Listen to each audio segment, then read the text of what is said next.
What is up, guys? Hope you are doing well. In the first part, we structured and styled our currency converter application using HTML and CSS.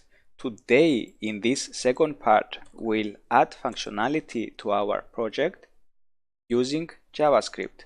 Let's go!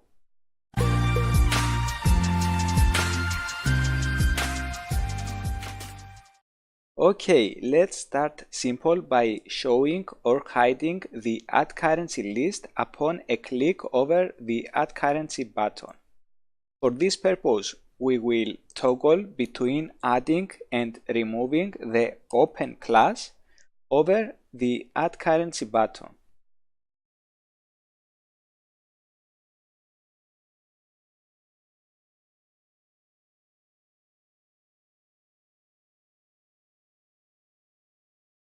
We are in our JavaScript file now, and let's first store the Add Currency button element object into a variable for easier access.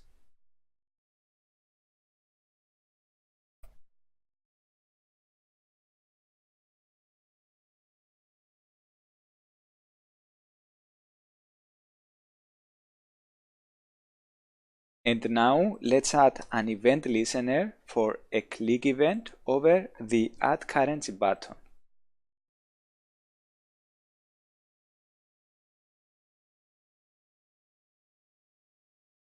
So whenever there is a click event over the Add Currency button, then this function will be called the Add Currency button click. And let's implement this function.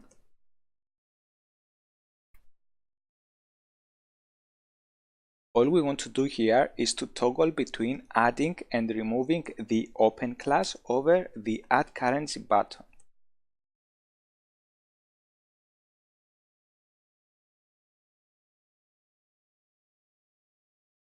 Let's save and test.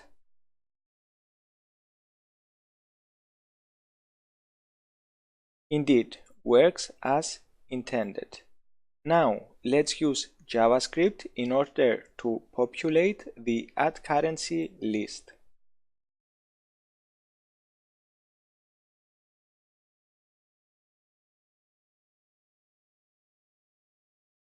Let's first define the currencies array of objects, each object representing a currency.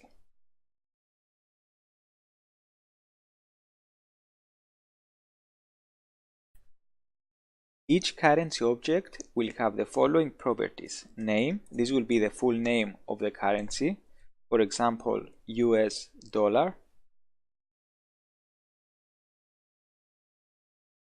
Abbreviation, for example, USD. Symbol, for example, this is the Unicode for the dollar sign.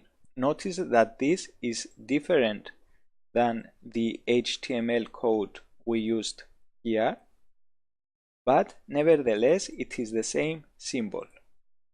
And the flag URL, for example, this is the URL to the US flag image. Now, as soon as we get the exchange rates data, we'll also add the rate property for each currency. However, for now, let's ignore it.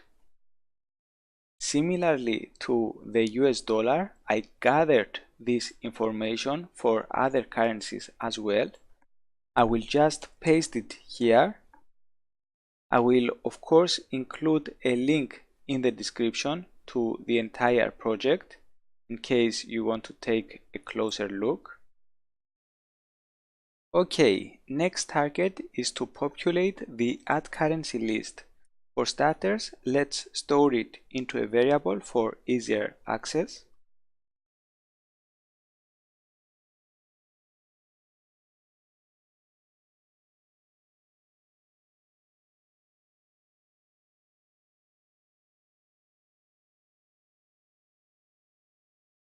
And now let's implement the populate addCurrencyList function.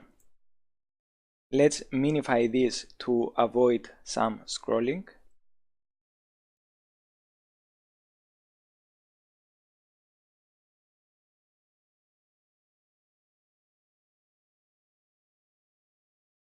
Here we want to add a new list item to the addCurrencyList for each currency in the currencies array. So let's loop through the currencies array. For this purpose, we'll use a for loop. We could, of course, alternatively use the for each method.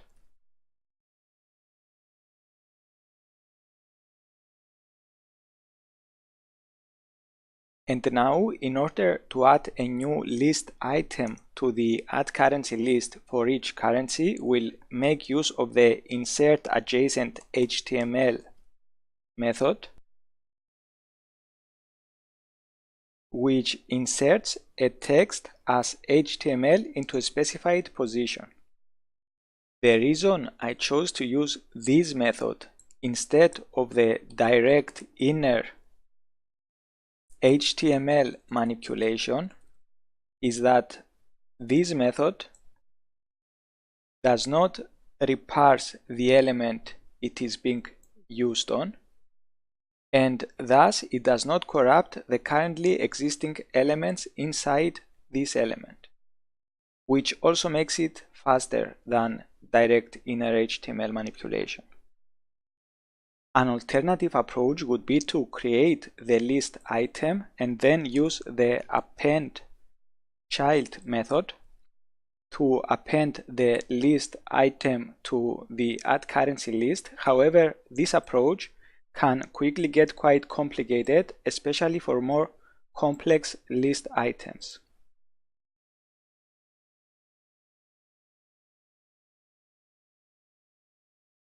The insert adjacent HTML method takes two arguments. First argument is the position relative to the element. In our case, we'll use the before end value in order to place the newly created list item before the end of the element as a last child. And second argument is the string to be parsed as HTML and inserted into the tree. We will use template literals. This is the backtick character and not the single quote. And as a starting point, let's copy and paste a list item here.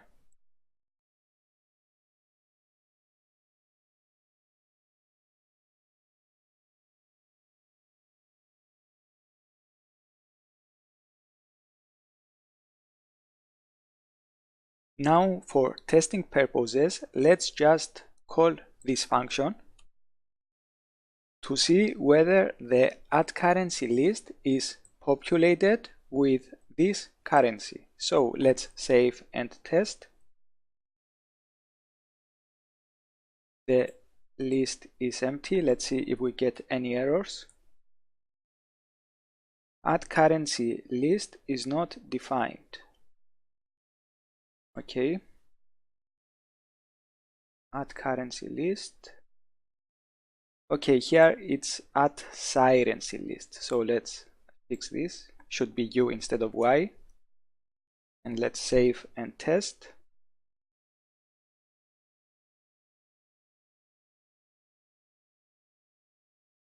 Nice. Now let's go ahead and insert the actual data from the currencies array.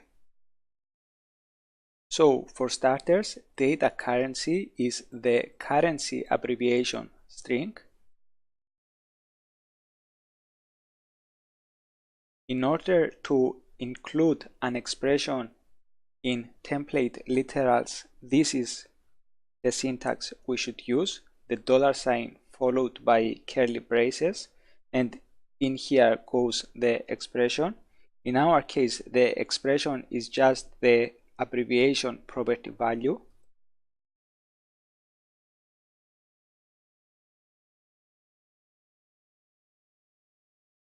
And similarly, source should be replaced with the flag URL property value.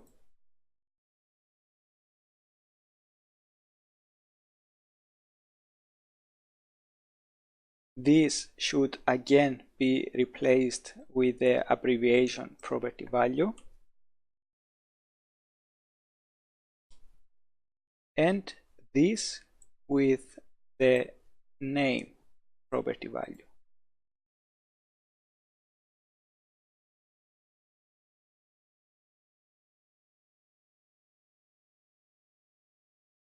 Okay, let's save and test.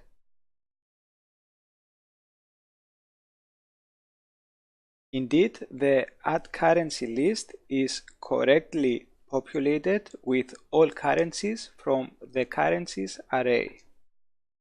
Next, let's initially display some currencies to the currencies list.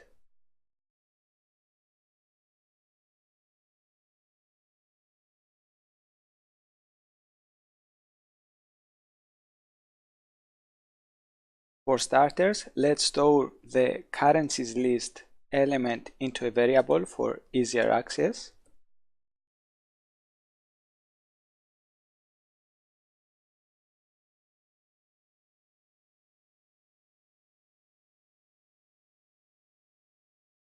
And let's also define an array with some currencies which we want to initially be displayed by default.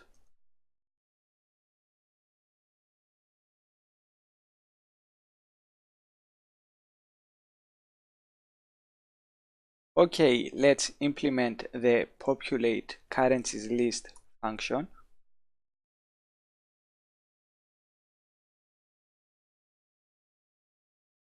For each currency in the initially displayed currencies array,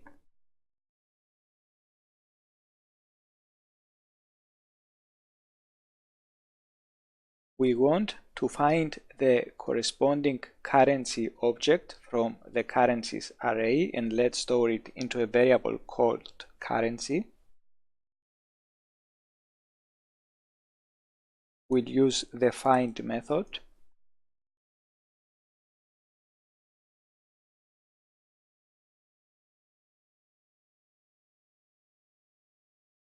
And if currency object is indeed available, we want to proceed to creating and adding to the currencies list the new currencies list item. However, since this procedure will be repeated each time the user adds a new currency, let's define a separate function doing exactly this.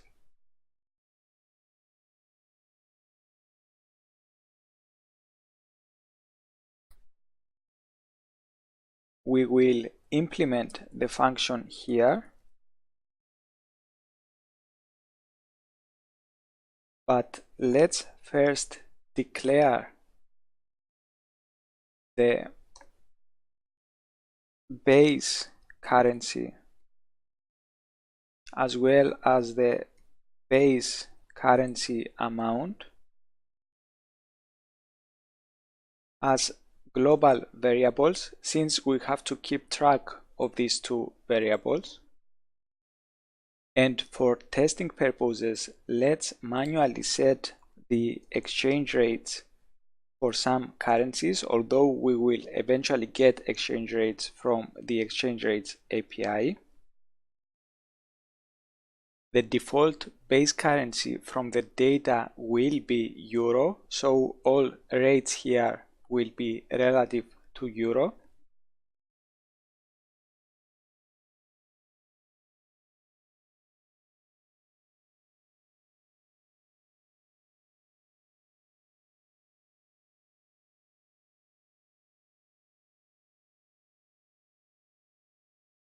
Okay, we can now proceed to implementing the new currencies list item function. First, we want to check whether currencies list is currently empty, and therefore the new currencies list item is the first list item to be inserted in the list. So if currencies list, and we will use the child element count property for this purpose. So if this equals to 0, and therefore it is the first list item, in this case we want to set base currency to currency abbreviation and the base currency amount to 0. Also, in any case, we want to disable the corresponding currency from the add currency list. So add currency list dot query selector template literals, and we will select according to the data currency attribute.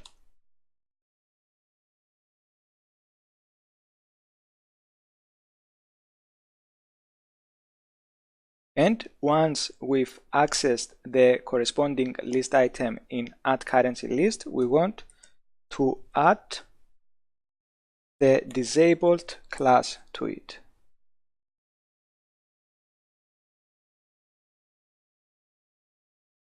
We will also need to calculate the exchange rate relative to the base currency rate. For this purpose, let's first get the base currency rate.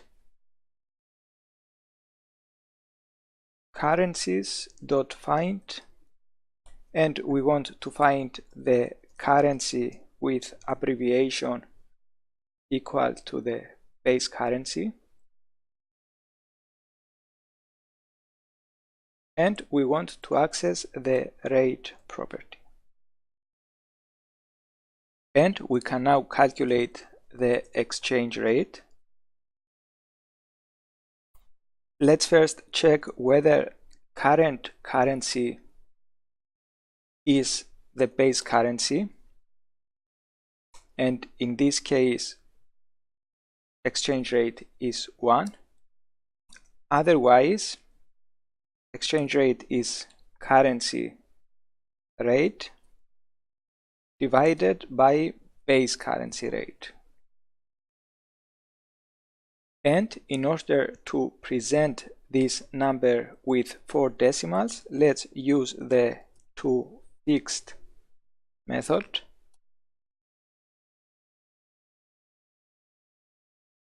And finally, let's add the new list item to the currencies list, again using the insert adjacent HTML method.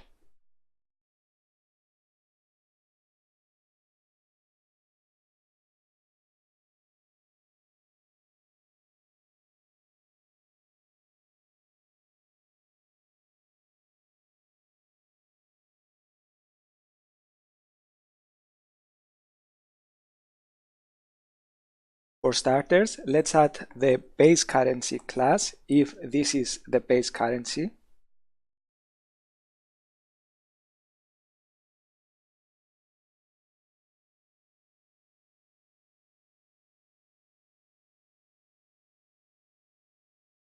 This should be the currency abbreviation.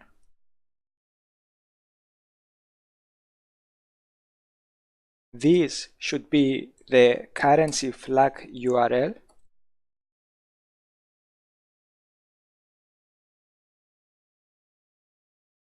This should be the currency symbol.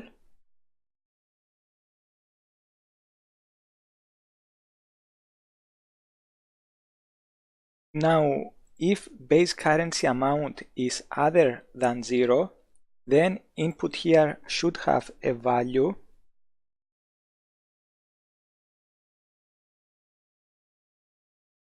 And let's define the input value here so that expression doesn't get too long.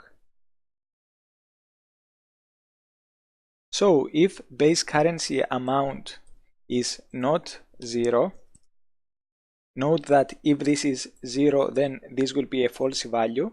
So if it is not 0, then input value will be equal to the base currency amount times the exchange rate. And let's present this with 4 decimal places.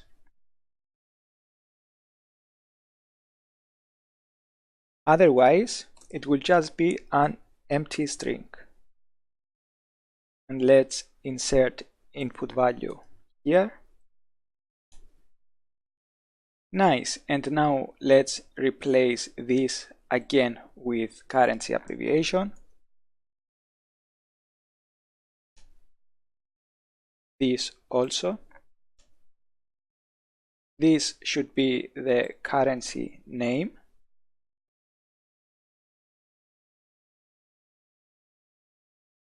This should be the base currency. And this the exchange rate.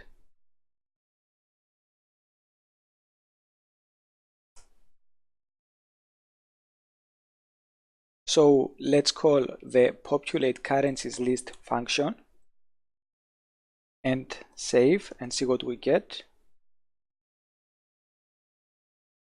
Indeed, currencies list seems to be correctly populated with the currencies from the initially displayed currencies array.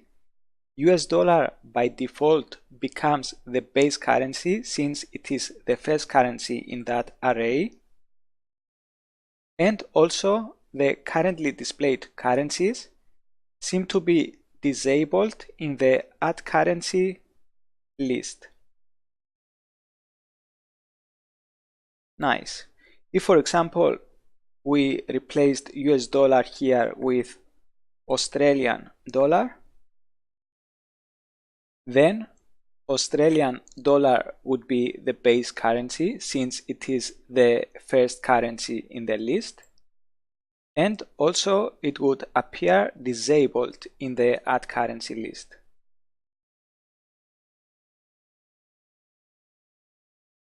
Next, let's allow for a new currency addition when we click on a list item in the add currency list. Add currency list items are created dynamically and therefore we could add the click event listener upon their creation. Or we could alternatively add the event listener over their parent element, which is the add currency list, and detect where the click event occurred. We'll go with the latter approach, so add currency list dot add event listener for the click event, and whenever there is a click event upon the add currency list, we want to call the add currency list click function. And let's implement this function here.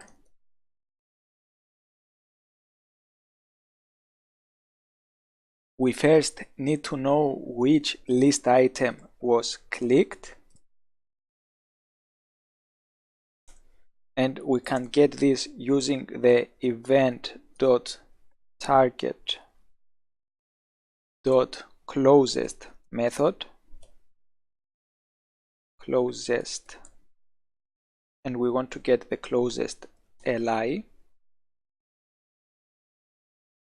We only want to proceed if a non-disabled list item was clicked. So if not clicked list item dot class list dot contains the class disabled, so only in this case we want to proceed. And now let's get the corresponding currency object from the currencies array of objects. Again, we'll use the find method to get the currency with abbreviation equal to, and we'll use the data currency attribute to extract the clicked currency. So let's use the get attribute method.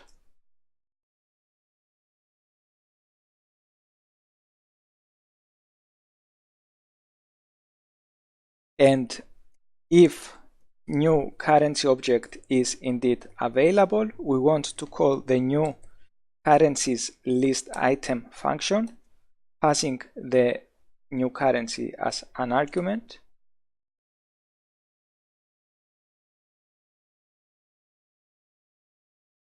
Okay, and now let's test whether we can indeed add a new currency. For example, let's add the Canadian dollar. Indeed, seems to be working fine. And if we try to add again the same currency, for example, US dollar, as expected, nothing happens. Very nice.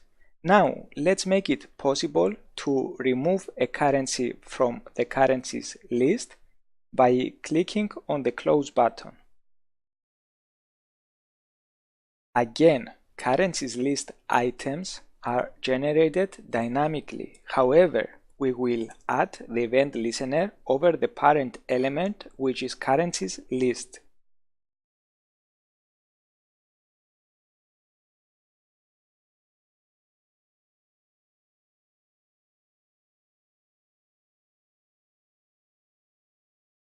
Okay, for starters, we only want to continue if the close button was clicked.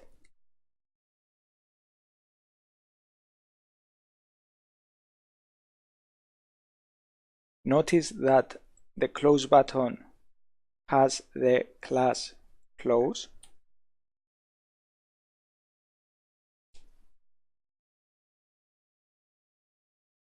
And now let's store the parent node, which actually is the list item, into a variable.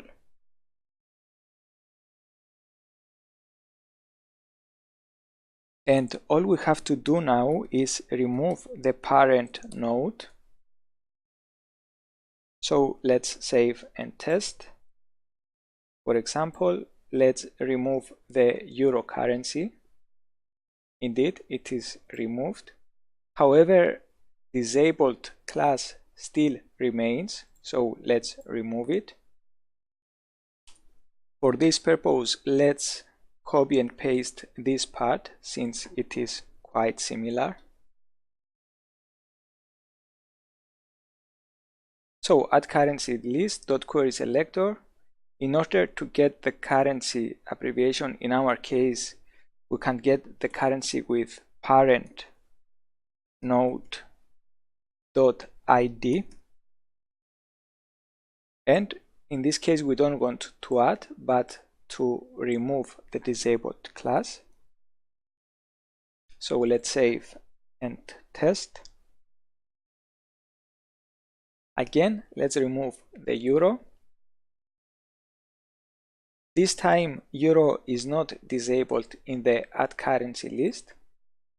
Now, a decision we have to make is what happens if the base currency is removed.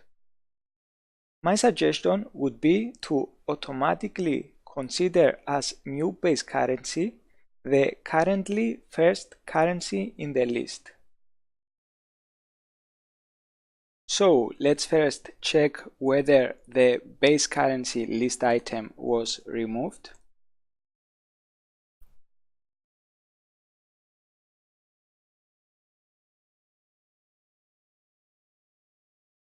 And in this case, we want to access the new list item, which is currently first in the currencies list. And let's store it into a variable, which we will call new base currency list item, li. So this is equal to currencies list dot query selector. Query selector method returns the first item which matches the specified selector and null if no matches are found. And this is the selector we are looking for, currency class.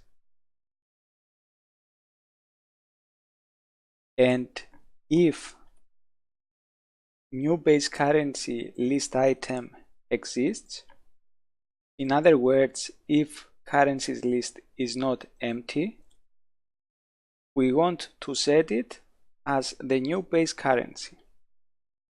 Now, since new base currency reset will also occur each time the user enters an input value to a currency other than current base currency, let's define a function which will do exactly this.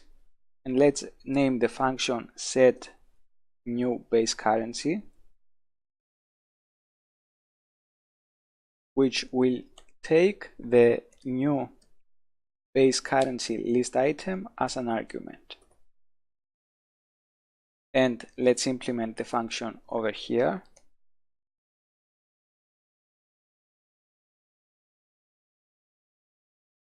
Let's first add the base currency class to the new base currency list item.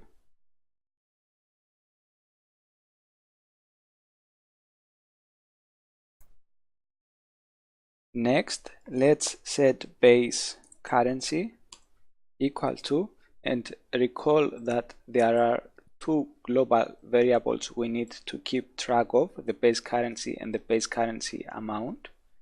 So base currency equals to new base currency list item dot id. This is the list item and this is the id. Next, we want to get the base currency rate. We've already been through this a couple of times, so I will just paste it. From the currencies array of objects, we find the base currency and extract the rate property value. We now want to loop through each list item in the currencies list and rewrite the exchange rate relative to the new base currency. This is the part we want to change, the base currency rate, and we want to change this text.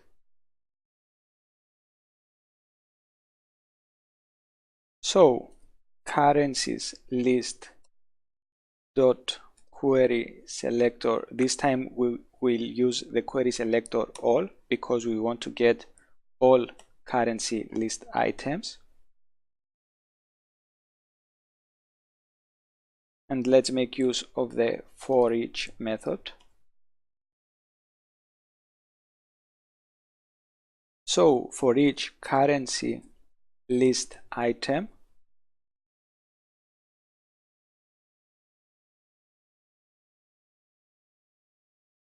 and I will just paste this part since it is quite similar to what we did when we created a new list item.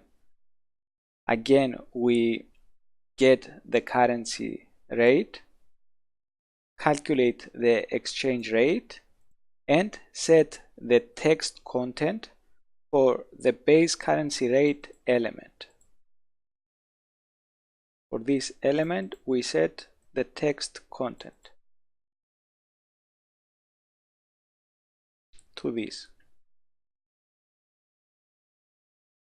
Okay, and finally, let's set the base currency amount to be equal to the input value of the new base currency. So base currency amount is equal to new base currency list item dot query selector, and we want to get the input value. Okay, we could just say input, but let's be more specific. Dot value. However, this is currently a string, so let's convert it to a number. And let's save and test. And let's first remove a currency which is not the base currency. Okay, now if we remove US dollar, which is currently the base currency, we expect British pound to become the next base currency. For example, we expect this number to increase. Okay, seems to be working fine.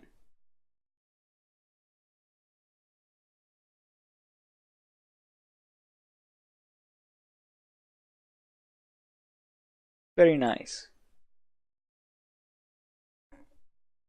Next step is to define the behavior when user enters an input.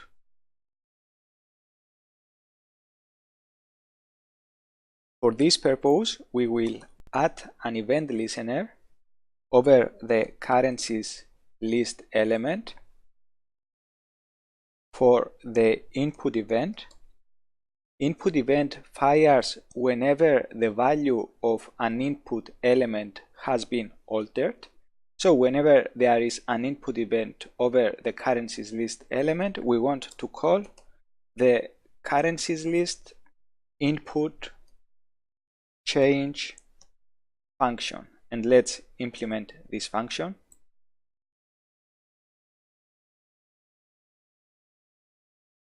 We first want to check whether input event occurred over the currently base currency or over some other currency, and in the latter case reset the base currency.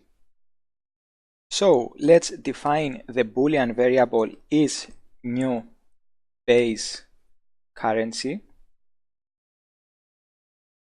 and this will be equal to event dot target dot closest li dot id,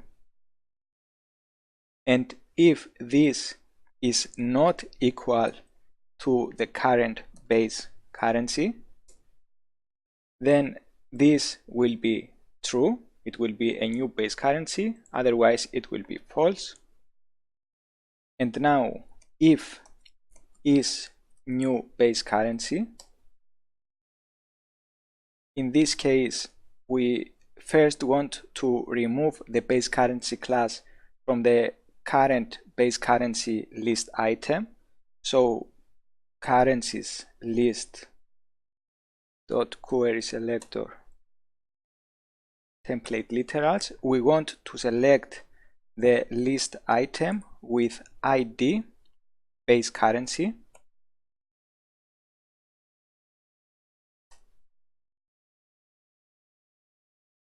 and we want to remove the base currency class.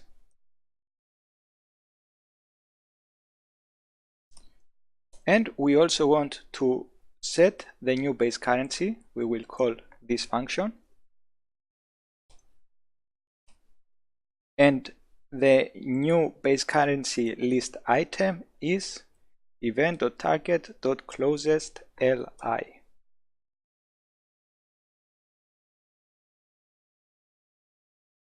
Okay, let's save and see what we have up to this point. US dollar is currently the base currency, and if we change input value for US dollar, it remains the base currency. Now, if for example we change input value for British pound, then we expect this to become the new base currency and the base currency class to be removed from US dollar. Indeed, it works.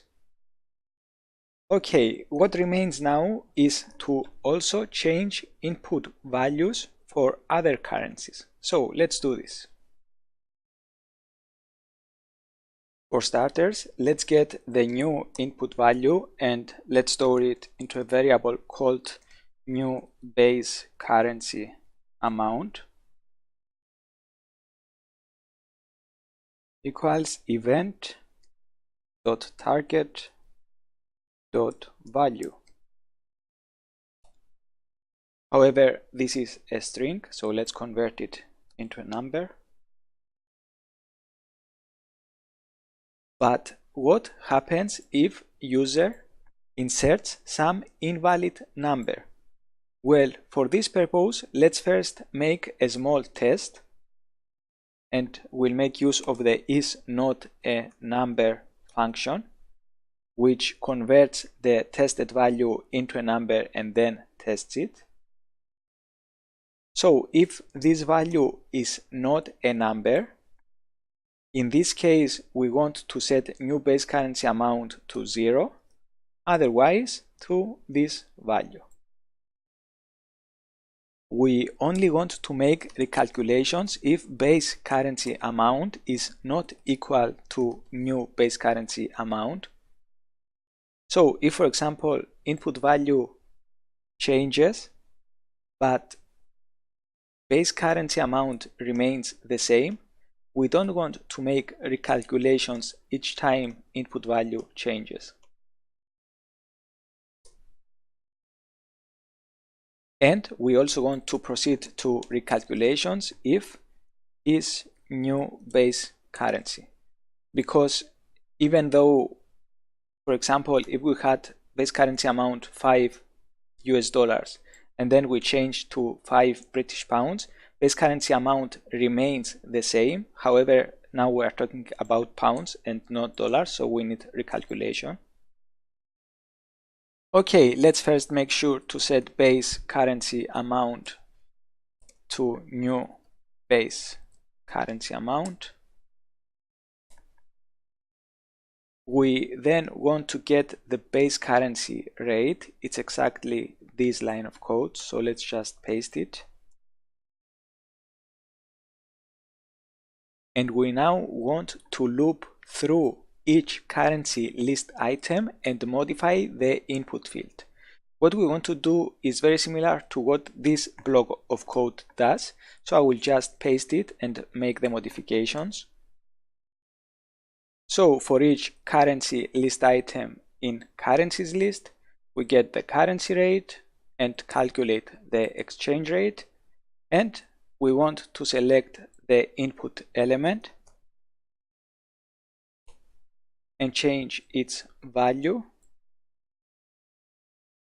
to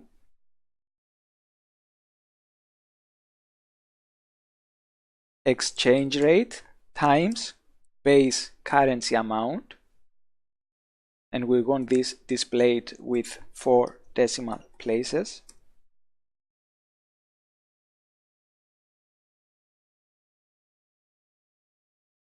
If this value is not equal to 0. Otherwise, we just want to set the input value to an empty string so that placeholder is visible. Okay, let's save and test. Okay, seems to be working fine. However, I don't want the value of the currently active inputs to be modified each time input value changes. For this purpose, before proceeding to modifying the input element, let's first make sure that currency li.id is not equal to the base currency.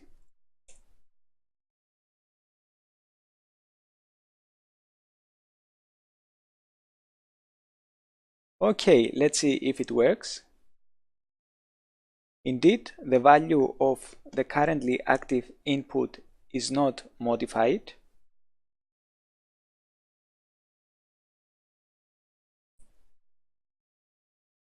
Okay, now I would like this value to be displayed with 4 decimal places as soon as input loses focus, or if its value is 0, I want to replace this value with an empty string so that the placeholder is visible, and the same should happen if an invalid number is inserted. Okay, let's quickly go through this. This time we are listening for the focus out event over the currencies list element. And whenever this event occurs, we want to call the currencies list focus out function. So let's implement the function here.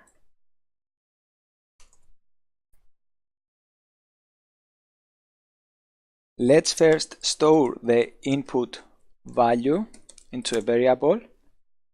So input value equals to event.target.value. And now if input value is not a number, or if input value equals to 0, and by the way, the plus sign converts this into a number. It's similar to what we've been doing up to this point using the number. And in this case, we want to set the input value to an empty string.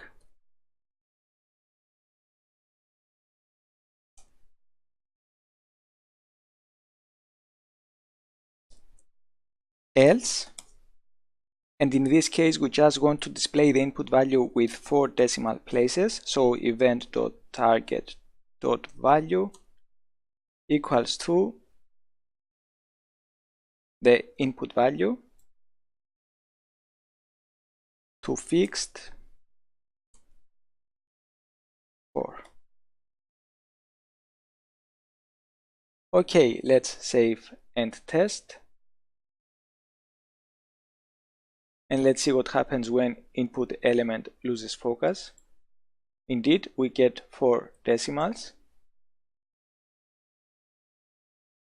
Nice. Now, if value is 0, we expect this to be replaced with an empty string. Indeed. And if we have some invalid value, very nice. Now, I would also like the input element to lose focus when I hit the Enter key. This is just a personal preference, not really important in terms of functionality, but why not? Let's do it. So, this time let's add an event listener for the key down event. And whenever we have this event, we want to call the currencies list key down function. And let's implement this function.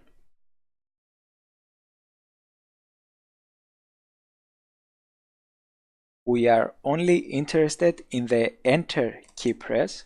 So if event.key is enter, and in this case, all we want to do is to call the blur method over the target element. The blur method is used to remove focus from an element. So let's save and test.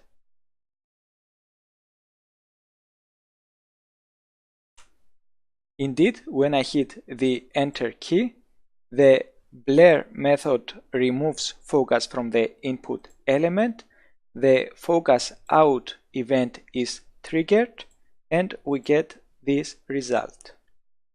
Excellent, we are almost there. What remains now is to get the actual data from the exchange rates API.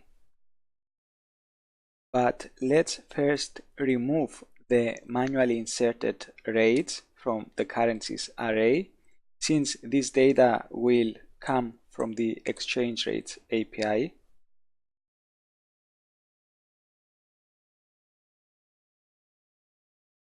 And let's also do some tidying in the HTML file.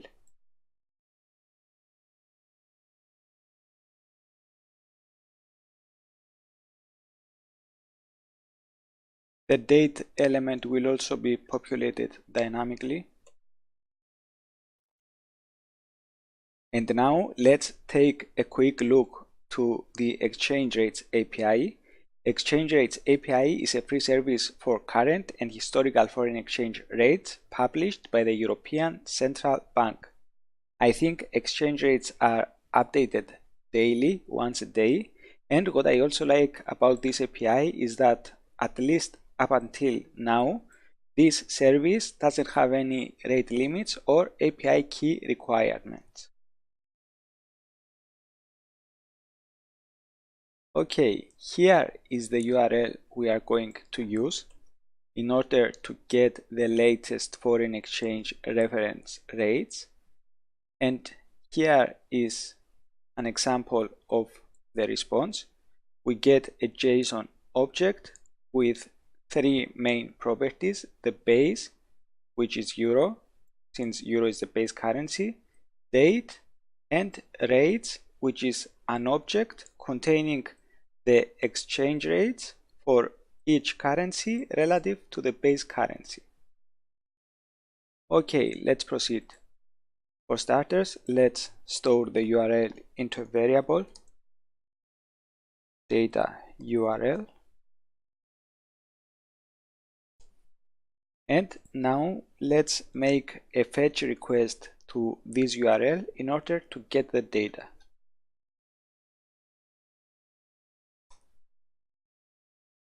So we want to fetch data from the data URL,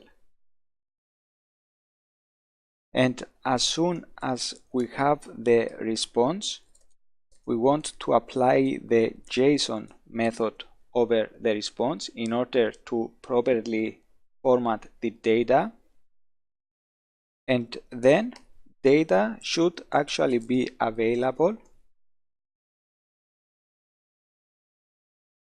And in case of an error, we want to catch the error, and let's just log it. Okay, let's save and see if we now have access to the data. Indeed, we get an object with three main properties: the base, which is euro, date, and rates, which is an object with key value pairs. Keys are the currencies and values are the exchange rates relative to the base currency. Nice.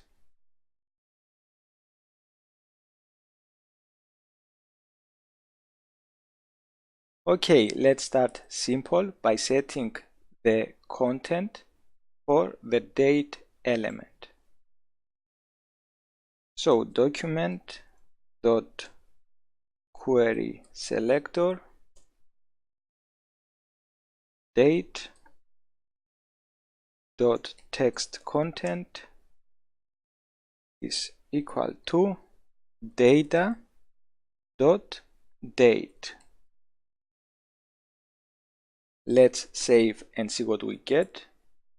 Indeed, we get the date, and by the way, we could manipulate the date any way we wanted. For example, if we wanted first the days, then the months, and then the years, we could split the date.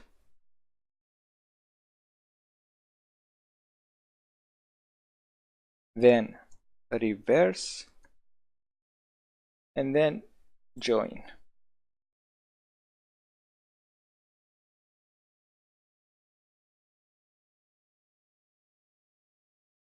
Okay, but anyways, the original format looks okay. Next, we want to ensure that only currencies with available exchange rates will exist in the currencies array.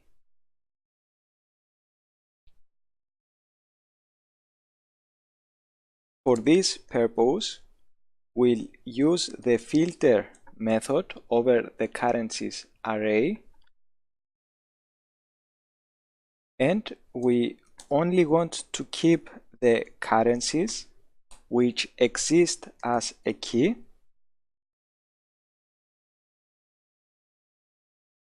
in the data.rates object.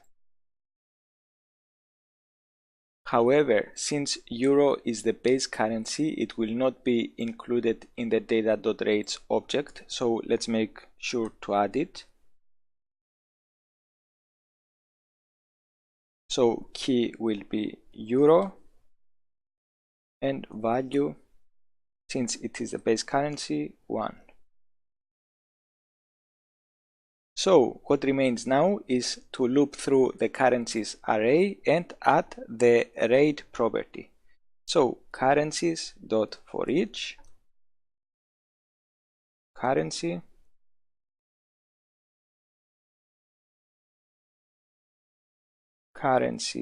dot rate equals to this.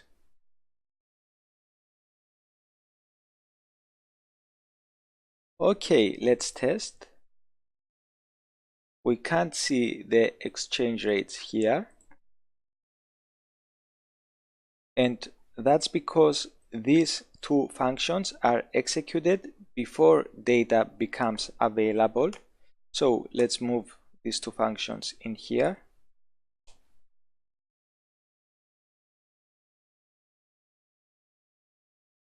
And let's save and test.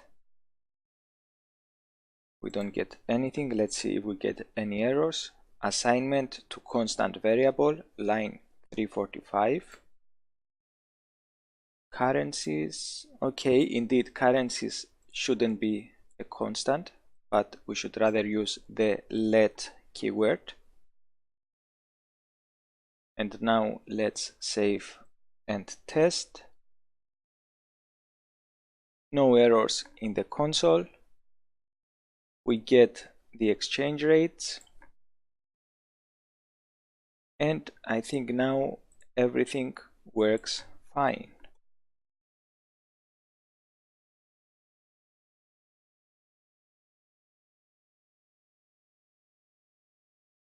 And let's add some more currencies.